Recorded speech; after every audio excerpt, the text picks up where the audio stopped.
No Brasil, tivemos diversas leis que foram chamadas como leis para inglês ver. É sobre isso que nós vamos falar hoje. Olá, tudo bem? Sou o João, bem-vindo ao canal e vamos para mais um vídeo aqui sobre comentários de séries e documentários. Continuando aqui nossa análise sobre a série documental Inconveniências Históricas, nós vamos falar sobre o episódio Liberdade para Inglês Ver.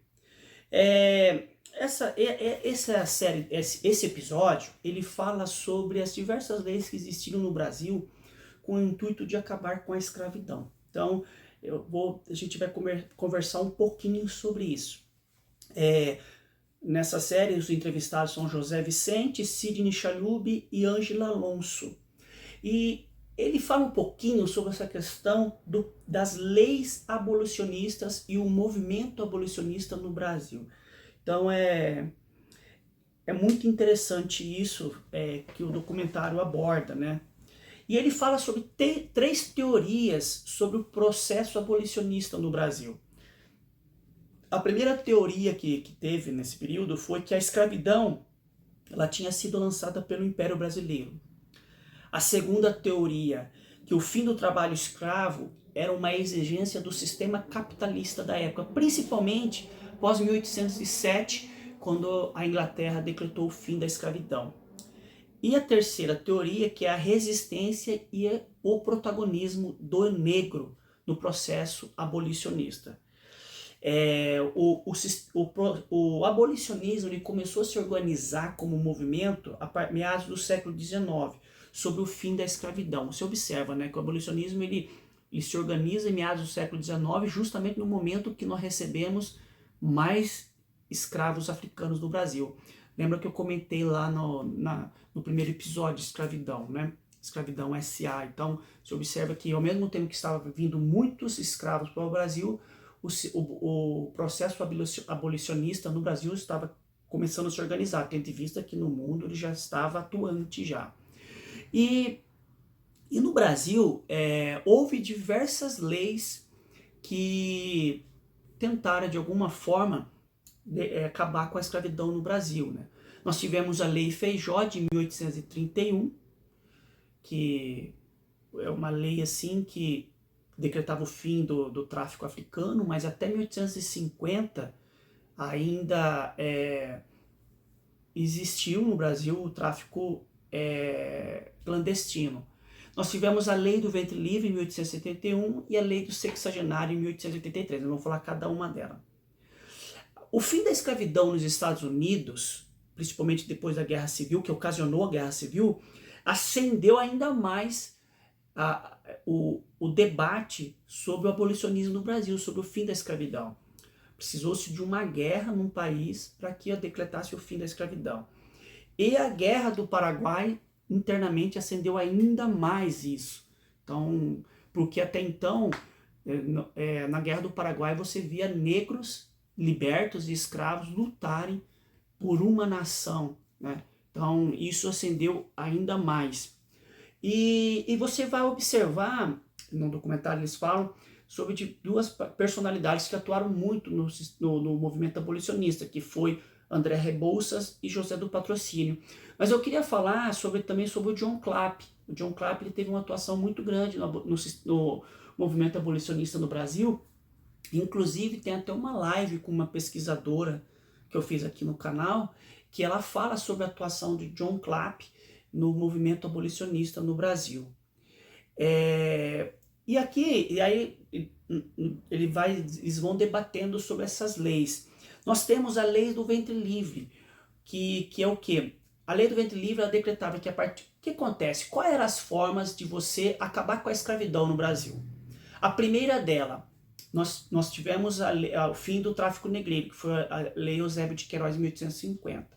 Então você não recebia mais escravos no Brasil. Mas como que você ainda perpetuava a escravidão no Brasil? Era pelo ventre da mãe.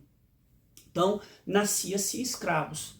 Então a Lei do Ventre Livre ela simboliza esse golpe de misericórdia sobre o sistema escravista do senhor de escravo. Então não nasceria mais escravos, né? que cortava a escravidão no ventre da mãe.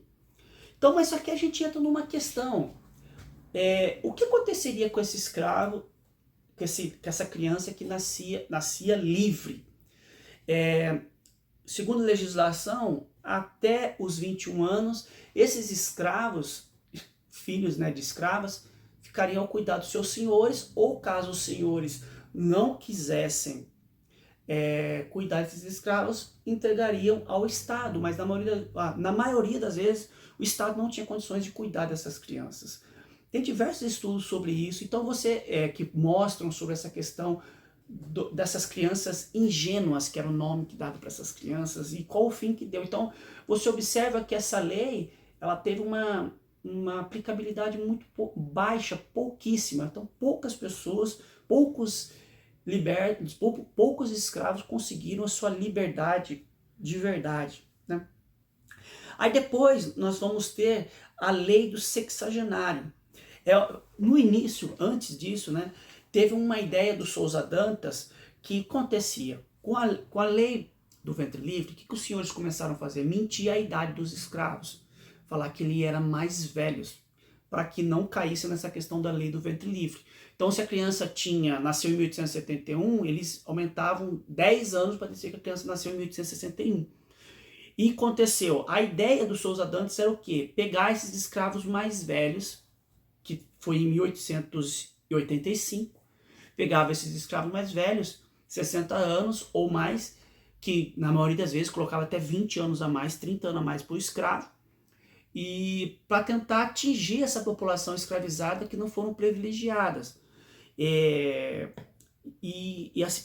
A lei dessa forma não seguiu, e foi aprovada a lei do sexagenário, que escravos com mais de 65 anos, se não me engano, conseguiam sua liberdade, mas teriam que trabalhar mais 3 anos para o seu senhor. Enfim, uma lei que não teve aplicabilidade nenhuma. É até importante isso, né? Porque os escravos eles tinham idades falsificadas, justamente para burlar a lei e esses senhores de escravos não serem pegos pela legislação.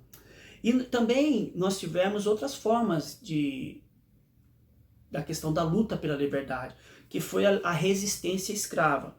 Uma delas é a rotas de fugas. Esses abolicionistas eles organizaram diversas rotas de fugas. Teve uma no norte, teve uma no sul. No sul teve, acho que foi na cidade de Santos, e até teve um quilombo muito conhecido, que foi o quilombo do Jabaquara, que era liderado pelo Quintino de Lacerda. E o Quintino de Lacerda tem uma história muito bonita. Depois, se vocês quiserem, quem quiser que eu fale sobre a história de Quintino de Lacerda, deixa o seu comentário aí. Ele foi um ex-escravo que lutou muito pelo fim da escravidão no Brasil. E nós tivemos também o quê? Rebeliões escravas. Se você acompanhar os jornais nos anos de 1880, você vai encontrar muitas rebeliões escravas, muito amotinamento e muito também assassinato de senhores, enfim, diversos fatores. Então, que mostram que a escravidão ela já estava no seu processo final. E a Lei Áurea em 1888 é muito interessante que somente um parágrafo acaba com mais de 300 anos de história. E nenhum ressarcimento do Estado, nenhuma iniciativa do Estado para essa questão do fim da escravidão no Brasil. Para onde ia essa grande massa de ex-escravizados? Para onde ia essa população? Né? Então é muito importante isso, né? Esse questionamento da lei Áurea no Brasil, em 1888, e que na maioria das vezes ela não teve uma eficácia muito grande. Boa parte desses ex-escravos continuaram nas fazendas dos seus senhores, porque não tinham para onde ir, e se tornou uma população também, de certa forma, marginalizada na história do Brasil. Espero que você tenha gostado do meu comentário. Assiste lá esse episódio, comenta aqui depois e dê sugestões aí de livros e séries, documentários que vocês querem que eu comente aqui. E até o próximo vídeo do canal. Um abraço.